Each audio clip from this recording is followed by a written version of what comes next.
प्रकाश द्वारा कौन सी कहानी नहीं लिखी गई है या नहीं बनाई गई है?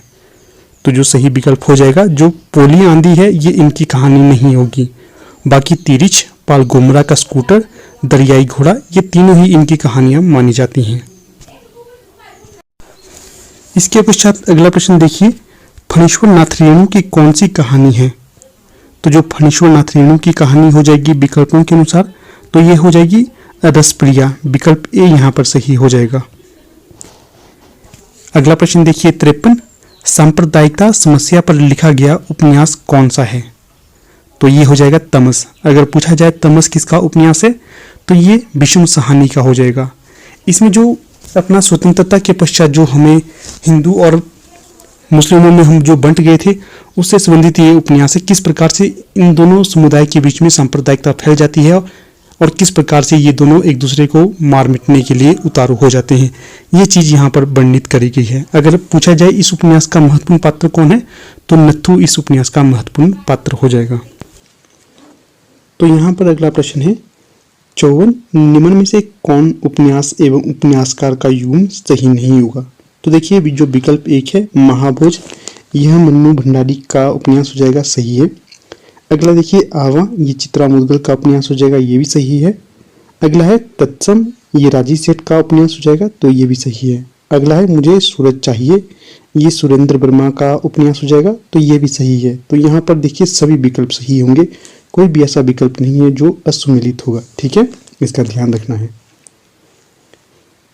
अगला जो प्रश्न है 55, इसमें क्या पूछा गया है, पहला गिरमिटिया उपन्यास विशेषकर किस पर केंद्रित है? तो जो पहला गिरमिटिया उपन्यास है ये महात्मा गांधी जी पर केंद्रित होगा, तो विकल्प बी यहाँ सही हो जाएगा। अगला प्रश्न है 56, दुखम सुखम उपन्यास की लेखिका कौन है? तो जो उपन्यास है दुखम सुखम, इसकी लेखिका या उपन्यासकार हो जाएंगी ममता कालिया। विकल्प सी यहाँ सही हो जाएगा। अगला प्रश्न देखिए 57, पाप और पुण्य के चिरंतन नैतिक प्रश्न को किस उपन्यास में प्रस्तुत किया गया है? तो ये किया गया है चित्रलेखा उपन्यास में, तो 57 का सही विकल्प यहाँ पर बी हो जाएगा।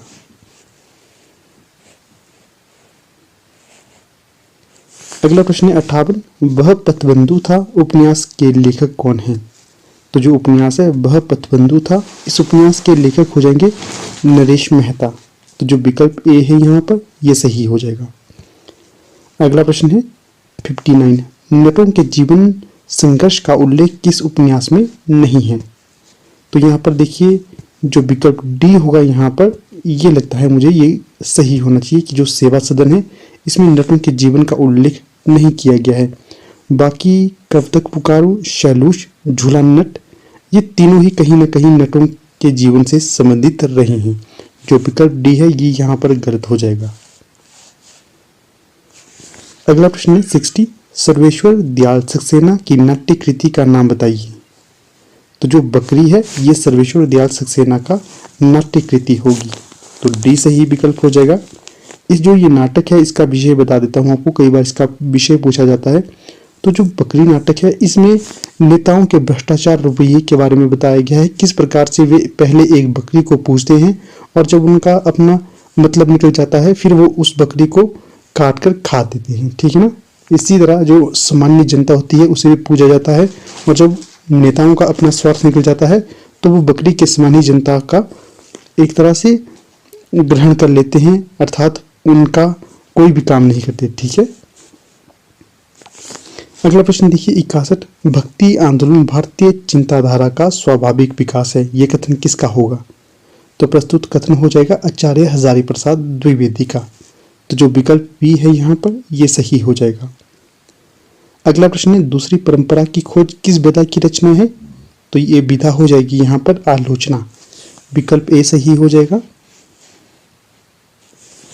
अगला प्रश्न देखिए 63, सूर्य की अंतिम किरण से लेकर सूर्य की पहली किरण तक किसकी नाट्यकृति है? तो ये नाट्यकृति हो जाएगी सुरेंद्र वर्मा की। ध्यान रखिएगा ये नाट्यकृति है क्या, सूर्य की अंतिम किरण से लेकर सूर्य की पहली किरण तक। अगला प्रश्न है 64, नाटक के लिए रंगमंच होना चाहिए, रंगमंच के लिए नाटक नहीं, क्या कथन है? नाटक के लिए रंगमंच होना चाहिए, रंगमंच के लिए नाटक नहीं। तो प्रस्तुत कथन किसका होगा? जयशंकर प्रसाद का। जयशंकर प्रसाद ने ये कथन क्यों कहा था? ये कथन उन्होंने इसलिए कहा था क्योंकि जो इनके नाटक होते हैं इन्हें नाटक के तौर पर प्रस्तुत नहीं किया जा सकता। कुछ ऐसी ऐसी यहाँ पर इन्होंने जो पात्र अधिक दिए हैं, कुछ ऐसे गीत अधिक लिखे हैं जिस कारण इनके नाटक नाट्य करने के योग्य नहीं होते हैं, ठीक है ना।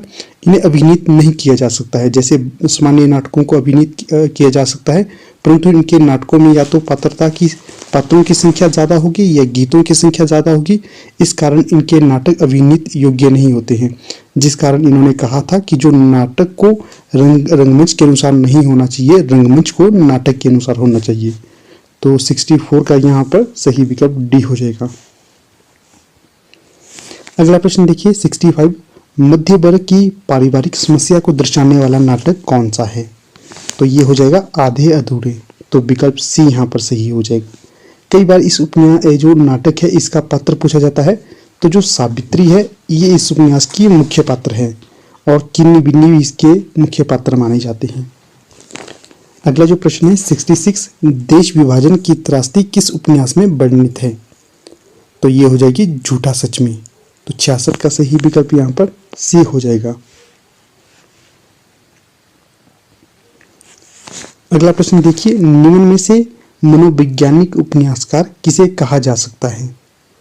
तो यहाँ पर जो विकल्प ए है इलाचंद्र जोशी, इन्होंने भी मनोवैज्ञानिक आधारित उपन्यास लिखे हैं। जैनेंद्र ये भी हो जाएंगे और जो अज्ञे हैं ये भी हो जाएंगे। ये तीनों ही यहाँ पर मनोवैज्ञानिक उपन्यासकार के तौर पर जाने जाते हैं। जो विकल्प डी है मनोहर श्याम जोशी, यह मनोवैज्ञानिक उपन्यासकार नहीं होंगे, ठीक है। ए बी सी ये तीनों ही मनोवैज्ञानिक उपन्यासकार हैं। तो यहाँ पर जो सबसे अधिक मनोवैज्ञानिक तौर पर जाने जाते हैं तो ये जाने जाते हैं अज्ञे। इनका एक उपन्यास है अपने अपने अजनबी, बहुत ही महत्वपूर्ण उपन्यास माना जाता है इनका। अगला प्रश्न है 68, निम्न में से दलित आत्मकथा नहीं है। तो जो दलित आत्मकथा नहीं होगी तो ये होगी मेरी असफलताएं। बाकी अपने अपने पिंजरे, जूठन, तिरस्कृत, ये बहुत ज़्यादा मानी जानी वाली आत्मकथाएं हैं दलित प्रधान। यहाँ पर जूठन है, ये मैं आपसे चाहूँगा आप अवश्य एक बार इसे पढ़ें। बहुत ज़्यादा महत्वपूर्ण और दलितों की मार्मिक स्थिति इसमें वर्णित की हुई है। इसी के साथ अगर कभी समय लगे तो आप मुर्दिया भी पढ़िए, बहुत ज़्यादा हिलाने वाली आत्मकथाएं ये। दलितों को बताया गया है किस प्रकार से शोषण किया जाता था दलितों का। अगला जो यहाँ पर प्रश्न होगा 69, इसमें क्या पूछा गया है, निम्न में से कौन सा रेखा चित्र विधा की रचना नहीं होगी? तो यहाँ पर जो रेखा चित्र विधा की रचना नहीं होगी तो ये होगा विकल्प ए कठगुलाब। बाकी क्षण बोले कण मुस्काए, पुरानी स्मृतियाँ, रेखाएं बोल उठी, ये तीनों ही रेखा चित्र के तौर पर जानी जाती हैं। अगला जो प्रश्न है 70, अल्मोड़े का बाजार किस विधा की रचना है? तो ये हो जाएगा रिपोर्टाज। तो आपको विधा भी ध्यान में रखनी है। देखिए यहाँ पर दो प्रश्न विधाओं से पूछा गया है। तो अल्मोड़े का बाजार ये रिपोर्टाज विधा पे लिखी गई रचना है।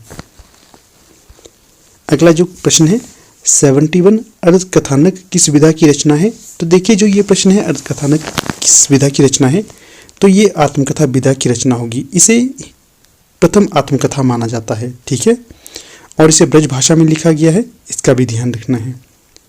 अगला प्रश्न है 72, निम्न में से किस पत्रिका से संबंधित साहित्यकार नहीं होगा? अर्थात कौन सा यहाँ पर मिलान सुमिलित नहीं होगा? तो देखिए जो विकल्प ए है नया ज्ञानोदय, ये रविंद्र कालिया की पत्रिका हो जाएगी, बिल्कुल सही है। पहल ज्ञानरंजन की पत्रिका हो जाएगी, ये भी सही है। तद्भव अखिलेश की पत्रिका हो जाएगी, तो ये भी सही है। परंतु जो विकल्प डी है दस्तावेज, ये रामचंद्र तिवारी की पत्रिका नहीं होगी। अगला जो प्रश्न है 73, लक्ष्मीपुरा किस विधा की रचना है? तो लक्ष्मीपुरा ये रिपोर्टाज विधा की रचना मानी जाती है। अगर कहा जाए रिपोर्टाज का प्रारंभ लक्ष्मीपुरा रचना से हुआ था तो ये बिल्कुल सही होगा, जो लक्ष्मीपुरा पहला रिपोर्टाज माना जाता है। अगला जो प्रश्न है 74, बागर्थ पत्रिका कहाँ से प्रकाशित होती थी? तो जो बागर्थ पत्रिका है ये कलकत्ता से प्रकाशित होती थी, डी सही विकल्प हो जाएगा कोलकाता। अगला प्रश्न है 75, अकाल पुरुष गांधी किसने इस जीवनी की रचना की है? पहले ध्यान रखिएगा, क्या जो अकाल पुरुष गांधी है यह एक जीवनी है और इसके रचनाकार कौन होंगे? तो जैनेन्द्र इसके रचनाकार होंगे। अगर ये पूछा जाए किसके ऊपर आधारित है, तो ये गांधी जी पर आधारित जीवनी होगी। अगला प्रश्न है 76, निम्नलिखित में द्वंद्व समास बताना है, कहाँ पर द्वंद्व समास का प्रयोग किया गया है? तो जो विकल्प डी है पाप पुण्य, यहाँ पर द्वंद्व समास का प्रयोग किया गया है। अगला जो प्रश्न है 77, निम्न में से कौन वर्णिक छंद या वर्णिक छंद नहीं है, वर्णिक छंद है? तो 77 का सही विकल्प हो जाएगा विकल्प सी, जो सवैया है यह एक वर्णिक छंद हो जाएगा, तो सी सही विकल्प हो जाएगा यहाँ। अगला प्रश्न देखिए 78, परमानंद शब्द में कौन सा समास है? तो जो परमानंद शब्द है यहाँ पर कर्मधारय समास हो जाएगा, तो सी सही विकल्प हो जाएगा यहाँ पर भी। अगला प्रश्न है 79, विभत्स रस का स्थायी भाव है? तो जो विभत्स रस है इसका स्थायी भाव हो जाएगा जुगुप्सा, सी सही विकल्प हो जाएगा यहाँ। आगे देखिएगा 80, निम्न में से कौन अर्थालंकार है? तो जो रूपक है यह अर्थालंकार के तौर पर जाना जाता है। अगला प्रश्न है 81, वीर रस का स्थायी भाव है? तो जो वीर रस का स्थायी भाव होगा यह उत्साह हो जाएगा। आगे है 82, समरस थे जड़ या चेतन, सुंदर साकार बना था, चेतनता एक विलसती आनंद अखंड घना था, इस पंक्ति में कौन सा रस होगा? तो यहाँ पर शांत रस का प्रयोग किया गया है। अगर ये पूछा जाए प्रस्तुत पंक्ति किस रचना से ली गई है, तो ये कामायनी रचना से ली गई है पंक्ति। अगला प्रश्न है 83, पंचवटी शब्द में कौन सा समास होगा? तो जो शब्द है पंचवटी इसमें समास होगा द्विगु। तो यहाँ पर जो पंच है यहाँ पर संख्या आ रही है, अगर आपसे इसी प्रकार संख्याओं के तौर पर शब्द पूछे जाते हैं और पूछा जाएगा कौन सा समास होगा, तो यहाँ पर द्विगु समास होता है, तो जो विकल्प बी है यहाँ पर ये सही हो जाएगा। अगला प्रश्न देखिए 84, बिनु पग चले सुने बिनु कान्हा, इसमें कौन सा अलंकार होगा? तो यहाँ पर असंगति अलंकार हो जाएगा। अगला प्रश्न देखिए 85, निम्न में से अर्धस्वर कहलाता है? तो कौन सा ऐसा स्वर है जो अर्धस्वर के तौर पर जाना जाता है? तो जो विकल्प एक है यह अर्धस्वर के तौर पर जाना जाता है, बाकी म र ल ये पूर्ण स्वर होते हैं या इन्हें स्वर कहा जाएगा। चलिए यहाँ से आपको प्रश्न छोड़ देता हूँ, आपने बताना है स्वरों की संख्या कितनी है और व्यंजनों की संख्या कितनी है और टोटल वर्णमाला में वर्णों की संख्या कितनी है। ठीक है, ये इस प्रश्न का उत्तर आप बताइएगा। अगला प्रश्न देखिए 86, बिहारी हिंदी की बोली का नाम बताइए? तो जो बिहारी हिंदी की बोली आएगी ये मगही हो जाएगी, विकल्प ए यहाँ पर सही हो जाएगा। अगला प्रश्न है 87, पश्चिमी हिंदी में कौन सी बोली आती है? तो जो पश्चिमी हिंदी में बोली आएगी कन्नौजी, विकल्प बी सही हो जाएगा। अगर खड़ी बोली पूछा जाए या गुजराती पूछा जाए ये भी पश्चिमी हिंदी के अंतर्गत आती हैं, इसका भी ध्यान रखना है। अगला प्रश्न देखिए 88, राजभाषा आयोग के प्रथम अध्यक्ष कौन थे? तो जो बाल गंगाधर खेर थे ये राजभाषा आयोग के प्रथम अध्यक्ष के तौर पर जाने जाते हैं। अगला प्रश्न है 89, संविधान के किस अनुच्छेद के अंतर्गत हिंदी को संघ की राजभाषा का दर्जा दिया गया है? तो ये दिया गया है अनुच्छेद 343 के अंतर्गत। अगला प्रश्न है भाषा की सार्थक लघुत्तम इकाई क्या है? तो जो भाषा की सार्थक लघुत्तम इकाई होगी शब्द, ए सही विकल्प हो जाएगा यहाँ। अगला है 91, महाप्राण ध्वनियाँ व्यंजन वर्ग में किससे संबंधित होती हैं? तो ये होती हैं दूसरा और चौथा वर्ण से। अगला प्रश्न है 92, ब्रजभाषा का क्षेत्र कौन सा नहीं है? तो जो सरगुजा है ये ब्रजभाषा का क्षेत्र नहीं होगा, बाकी धौलपुर, मथुरा और आगरा ये तीनों ही क्षेत्र ब्रजभाषा से संबंधित होंगे। यहाँ से एक प्रश्न आपको और दे देता हूँ, आपने बताना है जो सूरदास की प्रसिद्ध रचना है सूरसागर, इसकी भाषा क्या है? अगला प्रश्न देखिएगा 93, अहेतुकी शब्द का रूप है? क्या है अहेतुकी शब्द रूप क्या है? तो यहाँ पर जो विकल्प बी होगा अहेतुकी, ये सही विकल्प हो जाएगा बी। अगला प्रश्न है 94, किस शब्द में आ उपसर्ग नहीं है? तो जो विकल्प डी है आदरणीय, इसमें आ उपसर्ग नहीं होगा, बाकी आजन्म, आगमन और आकर्षक इन तीनों में ही आ उपसर्ग होगा। अगला प्रश्न है 95, जगन्नाथ में कौन सी संधि है? तो यहाँ पर जो संधि होगी जगन्नाथ में, तो ये व्यंजन संधि हो जाएगी। 95 का सही विकल्प डी। अगला प्रश्न है 96, उद्योग का संधि होगा। तो जो उद्योग का संधि होगा विकल्प ए उत्तधन योग। अगला प्रश्न देखिएगा 97, तो इसमें क्या पूछा गया है? निम्न में से प्रत्यय सहित शब्द है। क्या है? निम्न में से प्रत्यय रहित शब्द है। तो जो प्रत्यय रहित शब्द होगा विकल्प बी दुर्गुण। अगला प्रश्न देख लेते हैं अब 98, क्या पूछा गया है इसमें? अथवा व्याकरण की दृष्टि है। तो जो अथवा व्याकरण की दृष्टि है तो विकल्प डी अव्यय। अगला प्रश्न है 99, प्रत्येक का संधि विच्छेद होगा। तो जो प्रत्येक शब्द है इसका संधि विच्छेद होगा विकल्प बी प्रतिधन एक। अगला प्रश्न देखिएगा 100, घोटक का तद्भव रूप क्या है?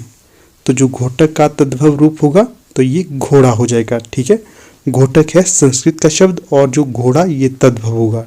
ठीक है, तो यहाँ पर इस प्रकार हमारे पूरे 100 प्रश्न कंप्लीट हो जाते हैं। अब हम डिस्कस करेंगे करंट अफेयर के 5 महत्वपूर्ण प्रश्न और HPGK के 5 महत्वपूर्ण प्रश्न। तो देखिएगा यहाँ से आपसे प्रश्न बन सकता है कि जो खंजर नामक एक सैन्य अभ्यास था ये किन दो देशों के बीच में होता है? तो ये होता है भारत और किर्गिस्तान के बीच में। ध्यान रखिएगा, खंजर नामक सैन्य अभ्यास ये भारत और किर्गिस्तान के बीच में होता है। अगर ये पूछा जाए कहाँ पर आयोजित किया गया था ये, तो ये हिमाचल प्रदेश के बकलोह में आयोजित किया गया था। दूसरा प्रश्न है सरस्वती सम्मान हाल ही में किसे दिया गया था? 2021 का सरस्वती सम्मान किसे दिया गया था? तो ये दिया गया था प्रोफेसर रामदर्श मिश्र को। इंपॉर्टेंट प्रश्न रहेगा ये। अगला प्रश्न देखिएगा यहाँ पर, पाकिस्तान में नए प्रधानमंत्री के तौर पर किसे चुना गया है? तो जो पाकिस्तान में नए प्रधानमंत्री के तौर पर चुना गया है शहबाज शरीफ को। चौथा प्रश्न होगा यहाँ पर, 2023 में आगामी G20 शिखर सम्मेलन के लिए भारत शेरपा कौन होंगे?